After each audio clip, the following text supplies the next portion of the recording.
ಕೇಂದ್ರ ಸಾರಿಗೆ ಸಚಿವ ನಿತಿನ್ ಗಡ್ಕರಿ ಇಂಪಾರ್ಟೆಂಟ್ ಫೈಲ್ಗೆ ಸಹಿ ಹಾಕಿದ್ದಾರೆ. ಅವರ ವಾಹನಗಳಲ್ಲಿ 100% ಎಥನಾಲ್ ಇಂಧನ ಬಳಕೆಯನ್ನು ಕಾನೂನುಬದ್ಧಗೊಳಿಸುವ ನಿಯಮಗಳಿಗೆ ಫೈಲ್ಗೆ ಅಧಿಕೃತವಾಗಿ ಸಹಿ ಹಾಕಿದ್ದಾರೆ. ಹಾಗಾದರೆ ಈ ಎಥನಾಲ್ ಇಂಧನ ಅಂದರೆ ಏನು?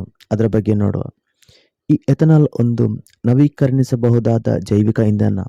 ಸಾಮಾನ್ಯವಾಗಿ ಹೇಳಬೇಕಾದರೆ ಸಸ್ಯಗಳಿಂದ ಪಡೆಯುವ ಇಂಧನ. ಕಬ್ಬು, ಕಾರ್ನ್, ಕೆಲವು ರಾಸಾಯನಿಕ ಸೇರಿ ಇದರಿಂದ ಇಂಧನವನ್ನು ಪಡೆಯಲಾಗುತ್ತದೆ. ಇದು ಸಂಪೂರ್ಣವಾಗಿ ಪರಿಸರ ಸ್ನೇಹಿ. ಇದರಲ್ಲಿ ಯಾವುದೇ ರೀತಿಯ ವಾತಾವರಣ ಹಾಳಾಗಲ್ಲ. ಇದಕ್ಕಿಂತ ಮುಂಚೆ 20% ಎಥನಾಲ್, 80% ಪೆಟ್ರೋಲ್ ಮಿಶ್ರಣ ಮಾಡುತ್ತಿದ್ದರು. ಆದರೆ ಈಗ ಸಂಪೂರ್ಣವಾಗಿ ಎಥನಾಲ್ ಇಂಧನಗಳನ್ನು ವಾಹನಗಳಲ್ಲಿ ಬಳಸಲು ಅನುಮತಿ ಕೊಟ್ಟಿದ್ದಾರೆ. ಇನ್ನು ಮುಂಬರುವ ದಿನಗಳಲ್ಲಿ ಇದೇ ಇಂಧನವನ್ನು ವಾಹನಗಳಲ್ಲಿ ಬಳಸಲಾಗುತ್ತದೆ.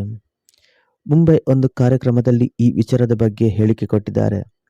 ಇದರಿಂದಾಗಿ ವರ್ಷದಲ್ಲಿ ಸುಮಾರು 22 ಲಕ್ಷ ಕೋಟಿ ಉಳಿತಾಯ ಆಗಲಿದೆ. ಇನ್ನು ಮುಂಬರುವ ದಿನಗಳಲ್ಲಿ ಎಥನಾಲ್ ಇಂಧನ ಹೆಚ್ಚಾಗಿ ಸಪೋರ್ಟ್ ಮಾಡುವ ವಾಹನಗಳನ್ನು ಹೆಚ್ಚಾಗಿ ತಯಾರಿಸಲು ಸೂಚನೆ ಕೊಟ್ಟಿದ್ದಾರೆ. ಅದರಲ್ಲಿ ಕೆಲವು ಈಗಾಗಲೇ ಕಾರುಗಳನ್ನು ತಯಾರಿಸಿಯಾಗಿದೆ. ಅದರಲ್ಲಿ ಪ್ರಮುಖವಾಗಿ ಮಾರುತಿ ಸುಜುಕಿ ಈಗಾಗಲೇ ತನ್ನ ವ್ಯಾಗ್ನಾರ್ ಅನ್ನು ತಯಾರಿಸಿದೆ. ಮುಂಬರುವ ದಿನಗಳಲ್ಲಿ ಟೊಯೋಟಾ, ಸುಜುಕಿ, ಹುಂಡೈ ಮತ್ತು MG ಕಂಪನಿಗಳು 100% ಎಥನಾಲ್ ಆಗಿ ಓಡುವ ಕಾರುಗಳನ್ನು ಮಾರುಕಟ್ಟೆಗೆ ಬಿಡುಗಡೆ ಮಾಡಲಿವೆ. ಇನ್ನು ಅವರು ಹೇಳುತ್ತಾರೆ, ನಾನು ಮೊದಲ ಬಾರಿಗೆ 100% ಎಥನಾಲ್ ಇಂಧನದ ಬಗ್ಗೆ ಮಾತನಾಡಿದಾಗ ಜನರು ನನ್ನನ್ನು ನೋಡಿ ನಗುತ್ತಿದ್ದರು. ನನ್ನ ಕೆಲವು ಸ್ವಂತ ಸ್ನೇಹಿತರು ಕೂಡ ಈ ಆಲೋಚನೆಯನ್ನು ಟೀಕಿಸಿದರು. ಆದರೆ ನಾನು ಆ ಫೈಲ್ಗೆ ಸಹಿ ಹಾಕುವ ಮೂಲಕ ಆ ಕನಸನ್ನು ಇಂದು ಕಾನೂನುಬದ್ಧವಾಗಿ ನನಸು ಮಾಡಿದ್ದೇನೆ ಅಂತ ಒಂದು ಹೇಳಿಕೆ ಕೊಡ್ತಾರೆ. ಇನ್ನು ಇದರಿಂದ ಆಗುವ ಉಪಯೋಗವೇನು ಅಂತ ನೋಡಿದಾಗ ಇದು ಪರಿಸರ ಮಾಲಿನ್ಯ ತಡೆಗಟ್ಟುತ್ತೆ. ಹೆಚ್ಚು ಪ್ರಮಾಣದಲ್ಲಿ ಹೊಗೆಯನ್ನು ಹೊರಹಾಕುವುದಿಲ್ಲ.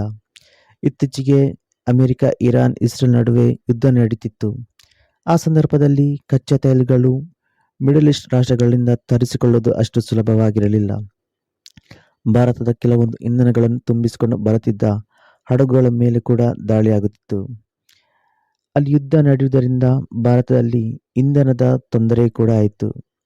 ಆದರೆ ಎಥನಾಲ್ ಇಂಧನದಿಂದ ಭವಿಷ್ಯದಲ್ಲಿ ಯುದ್ಧ ನಡೆದರೆ ಯಾವುದೇ ರೀತಿಯ ಅಪಾಯ ಆಗುವ ಸಾಧ್ಯತೆ ಇಲ್ಲ.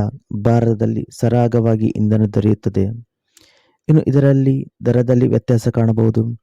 ಎಥನಾಲ್ ಇಂಧನ ಕಡಿಮೆ ದರದಲ್ಲಿ ಸಿಗಬಹುದು. ಆಮದು ವೆಚ್ಚ ಕಡಿಮೆ. ಇದರಿಂದಾಗಿ ಭಾರತದ ಆರ್ಥಿಕತೆ ಕೂಡ ಈ ಒಂದು ಯೋಜನೆ ಸಹಕಾರಿಯಾಗಲಿದೆ.